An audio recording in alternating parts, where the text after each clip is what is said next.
Guys, so here's our little review of the Doppler effect.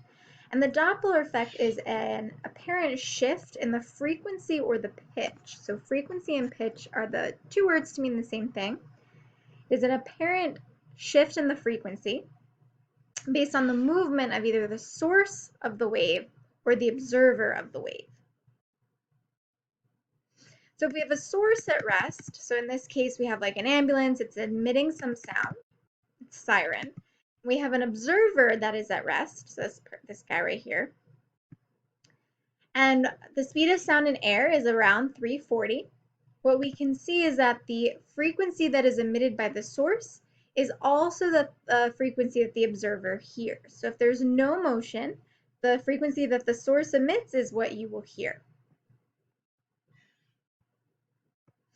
So now we have an ambulance that's moving towards the observer at rest. And what you'll see here is that the waves become compressed in front of the source of the sound.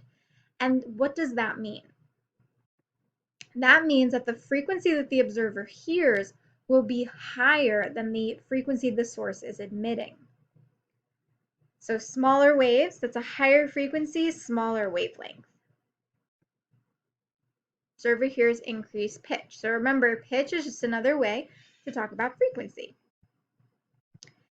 So now if we have the ambulance moving away from the observer, what happens? The waves behind the observer seem to be really stretched out, really far apart. So that means the frequency that the observer hears will seem lower than the frequency that it's actually emitting. So the observer hears a decreased pitch, which is a longer wavelength.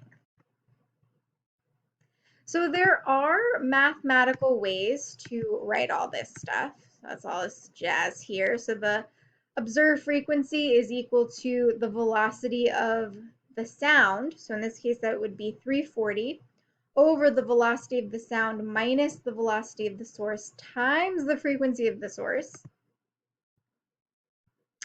And we have if the source is moving away from the observer and the source is moving towards the observer. We are not going to worry about this at all, right?